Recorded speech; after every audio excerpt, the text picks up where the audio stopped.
Mechanics don't want you to know this, but the black sludge coating your engine's insides right now is costing you horsepower every single mile you drive. And the cure sitting on a shelf at your local hardware store costs about $3.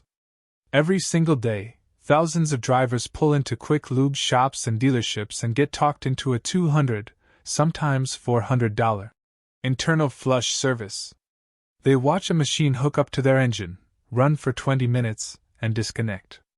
And they drive away feeling like they just did something smart for their car. What nobody tells them is what's actually happening inside that engine block while that machine runs. That thick, tar-like sludge that's been baking onto your piston rings and your valve covers for the last 80,000 miles doesn't just dissolve into nothing. It breaks apart.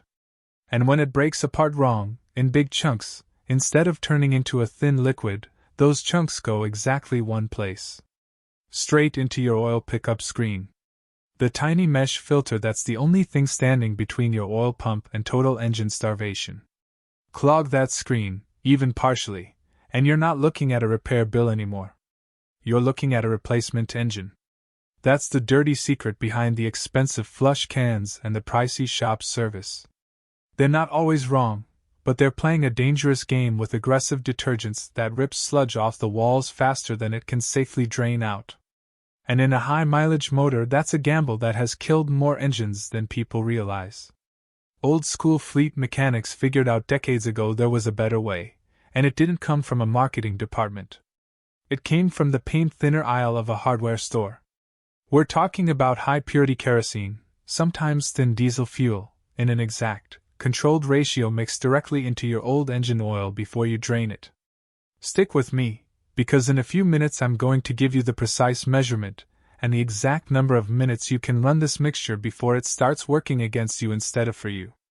Get that timing wrong, and instead of a clean engine, you get flash rust forming on bare metal surfaces the instant that thin liquid strips away every drop of protective oil film. That's the kind of mistake that turns a $3 fix into a $5,000 teardown. Let's talk about why sanding, scraping, and even most bottled flush chemicals fail to solve this problem the right way. Sludge in an engine isn't just dirt. It's oxidized oil, it's carbon from combustion blow-by, and it's varnish, all cooked together at operating temperature for years until it becomes this thick, gummy substance clinging to metal surfaces. You physically cannot scrape the inside of a running engine. You can't sand piston rings.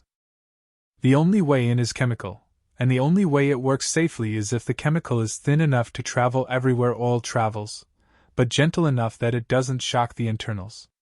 Most bottled engine flush products are formulated to be aggressive. They're built to impress you with how much black gunk drains out, because that sells more bottles. But aggressive detergent packages swell rubber seals.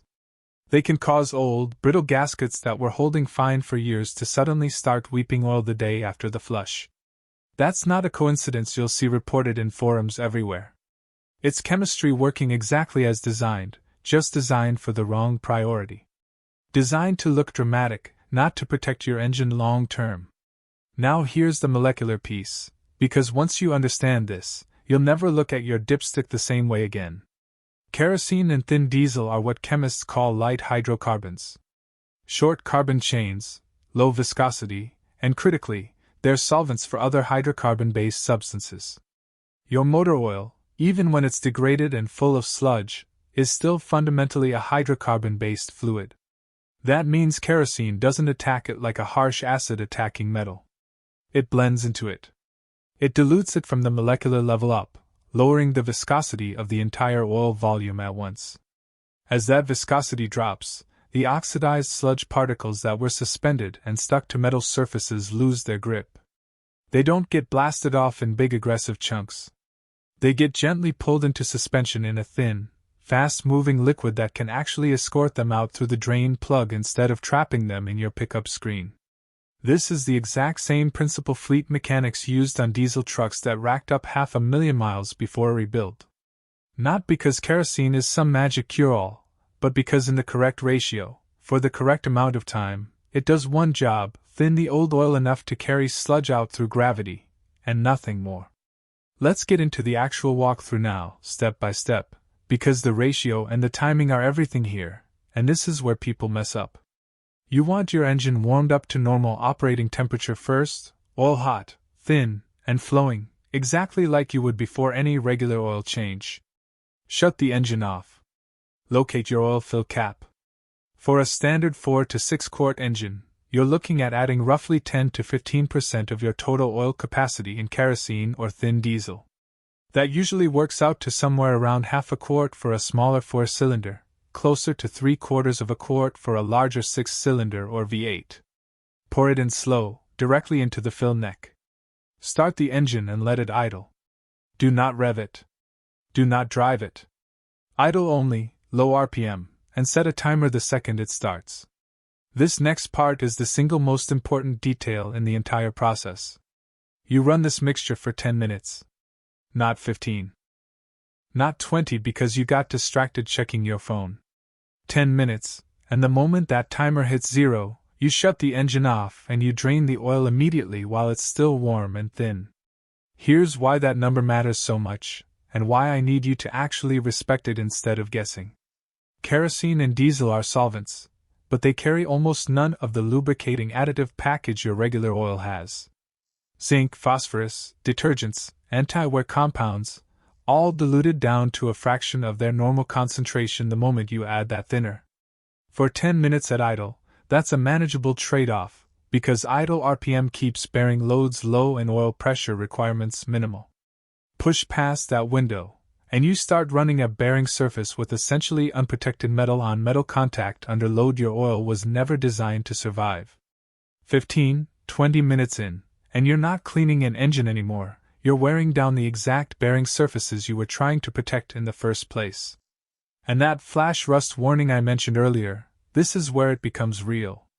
The instant you drain that thinned oil out, every internal surface in that engine is sitting bare, stripped of its protective film, exposed to humidity in the air. If you walk away and let that engine sit open and undrained for even a few hours before your fresh oil goes in, you're inviting surface rust to start forming on your cylinder walls and your camshaft lobes almost immediately. That's why the sequence has to be tight. Warm up, add the mixture, idle exactly 10 minutes, drain immediately, replace your filter, and get fresh oil in within minutes, not hours. While that old contaminated oil is draining, this is your window to swap the oil filter too, because that filter has been catching degraded particles for months, and it's now saturated with exactly the kind of sludge you just spent 10 minutes dissolving. Skipping the filter change here defeats a huge part of the benefit, because you'd be filling a clean engine with fresh oil that immediately starts flowing back through a dirty filter.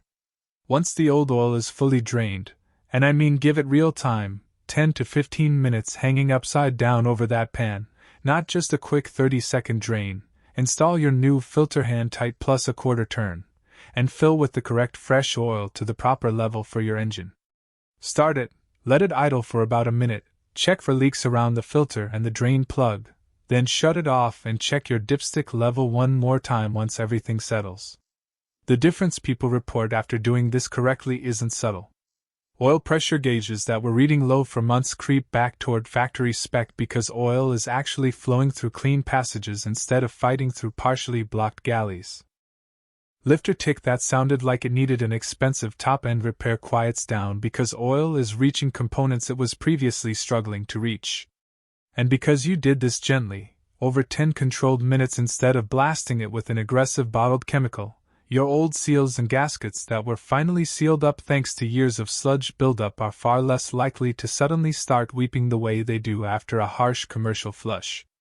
Now let's talk about the mistakes that turn this $3 trick into a costly disaster, because this is the part shops don't want you attempting on your own, and frankly, some of these warnings exist for good reason. Never, under any circumstance, do this on an engine that's already showing signs of internal mechanical failure, like metal shavings in the oil or a knocking sound under load. Thinning the oil on an engine that's already metal on metal will accelerate failure, not prevent it. This method is for maintenance and sludge removal on an otherwise healthy, running engine, not a rescue mission for a dying one. Ventilation matters more than people expect. Kerosene and diesel vapor are flammable, and you are running an engine, a heat source, for 10 straight minutes with that vapor present. Do this in an open garage with the door up, or outdoors. Never in a sealed space. Keep any open flame, any spark source, any cigarette, far away from the area the entire